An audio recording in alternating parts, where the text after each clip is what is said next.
මම අද ඔයාලට ලිටල් පෑන්ට්ස් අතුලින් අරගෙන ආවේ ගොඩාක් අයට පැටලෙන ඉංග්‍රීසි ග්‍රාමර් ලෙසන් එකක්. මම මේ පාඩම් මාලාවෙන් ගොඩාක් සරලව ඕනෙම කෙනෙක්ට තේරෙන විදිහට ඉංග්‍රීසි ග්‍රාමර් කියලා දෙනවා. කලින් වීඩියෝ වලින් මම ස්පෝකන් ඉංග්‍රීසි වලට ගොඩාක් වැදගත් ලස්සන ඉංග්‍රීසි වාක්‍ය අරන් ඇවිල්ලා තියෙනවා. ඉතින් මේ වීඩියෝ බලන්න channel එකට අලුත් කෙනෙක් නම් ඔයා channel එක subscribe කරලාම අපේ වීඩියෝ එකත් එක්ක එකතු වෙන්න. අපි බලමු මොනවද මේ nouns කියන්නේ කියලා. Nouns are words for person, animal, things and place. නාමපදයක් කියන්නේ පුද්ගලයන්, සත්තු, දේවල් හා ස්ථාන සඳහා කියන වචන. person පුද්ගලයන්, animals සත්තු, things දේවල්, places කියන්නේ අපි ස්ථාන. ඔයාලට මං කිව්වා කලින් නාමපද වලට personsලා අයිති වෙනවා කියලා. කවුද මේ personsලා කියන්නේ? farmer, student, boy, child, father, teacher, doctor, girl, boy. මං ඔයාලට පොඩි example ටිකක් ගෙනාවේ. මේ වගේ personsලා තව ගොඩක් ඉන්නවා. අපි කිව්වා කලින් නාමපද වලට animalsලාත් අයිති කියලා. කවුද මේ animalsලා? animalsලා කියන්නේ සත්තු. අපි example ගත්තොත් dog, cat, camel, fish, bird, rat, lion, elephant. ඔයාලා දන්නවා ඇති camel කියන්නේ ඔටුවක්. දැන් අපි බලමු nouns වලට අයිති things මොනවද කියලා. අපි things කියන්නේ යම්කිසි දෙයකට. අපි example බැලුවොත් book, chair, pen, pencil, desk, table, bed.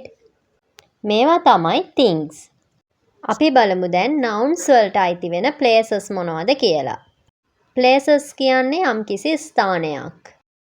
temple, school, garden, house.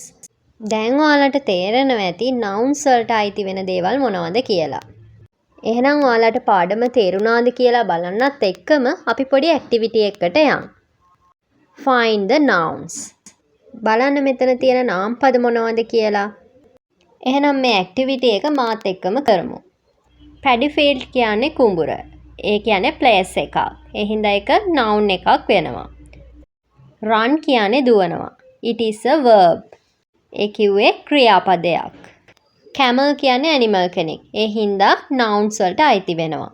big කියන්නේ ලොකු. ඒක noun එකක් නෙමෙයි. big කියන්නේ adjective එකක්. tree noun එකක්. එතකොට සිනමා කියන්නේ ප්ලේස් එකක් හින්දා ඒකත් noun එකක්. ඔයාලා දන්නවා ඇති ඊසා am කියන්නේ be verb. එතකොට ඒක noun එකක් වෙන්නේ නැහැ. blackboard කියන්නේ things. යම්කිසි දෙයක්. එහෙනම් ඒක noun එකක් වෙනවා. දැන් අපි බලමු plural nouns ගැන. plural nouns කියන්නේ බහුවචන නාමපද. ඒක වචන නාමපදයක් අපි කොහොමද බහුවචනයට හරවන්නේ? singular noun එකක් plural කරන ක්‍රම කිහිපයක්ම තියෙනවා. අපි මේ පාඩමෙන් ඒ ක්‍රම කිහිපය ගැන බලමු. number 1 adding s to the noun. singular නාමපදයකට s එකතු කරාම plural වෙනවා. ගොඩාක් බහුලවම භාවිත වන ක්‍රමයක් තමයි මේ s එකතු කරන එක. බලන්න boy, boys, girl, girls. tree, trees, chair, chairs. බලන්න alphabet ප්‍රධාන කොටස් දෙකකට බෙදනවා. එකක් තමයි vowels, අනික තමයි consonant. අපි vowels කියන්නේ a, e, i, o, u.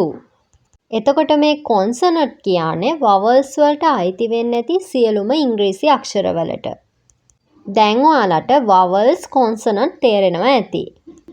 බලන්න මම ලියලා තියෙනවා monkey කියලා. එතකොට monkey කියන එකේ y අක්ෂරයට ඉස්සරහින් තියෙන්නේ e අකුරක්. y අක්ෂරයට කලින් තියෙන e අකුර vowel එකක්. ඒ හින්දා monkey කියන එක අපි plural වෙද්දී s එකක් එකතු වෙනවා. බලන්න ඊළඟ වචනේ මම ලියලා තියෙනවා baby කියලා. එතකොට අවසාන අකුර y ට කලින් තියෙන්නේ b. b කියන්නේ consonant එකක්. ඒ හින්දා අපි y අකුර කපලා y වෙනුවට i e s ලියනවා. එතකොට baby කියන එක plural වුණාම babies වෙනවා. ඕනෙම වෙලාවක යම්කිසි වචනයක y අකුරට කලින් තියෙන vowel එකක් නම් අන්තිමට s අකුරක් එකතු වෙනවා. y වලට කලින් තියෙන consonant අකුරක් නම් y එක අයින් වෙලා ies එකතු වෙනවා.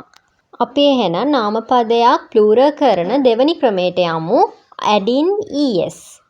mango mangoes, potato potatoes, box boxes, fox foxes.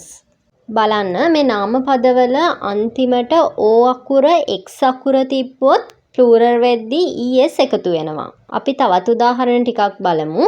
class classes, glass glasses, bench benches, church churches.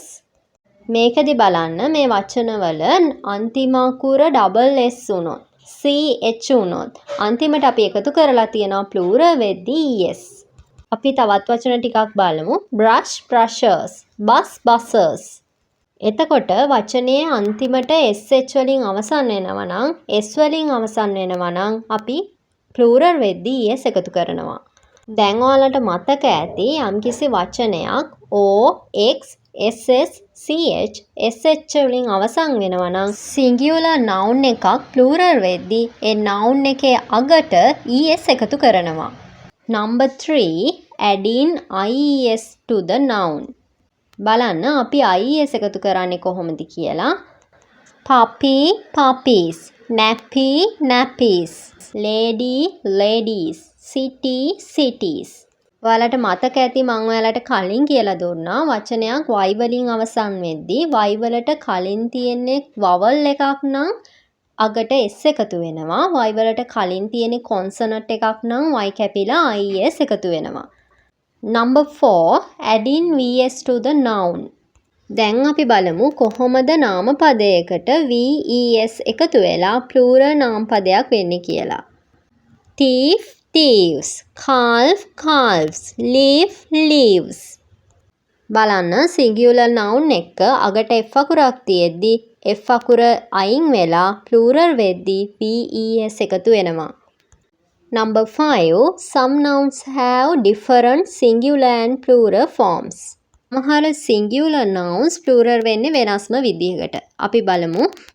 man කියන එකේ plural noun එක men, woman women, child children, food feet, mouse mice, person people, tooth teeth.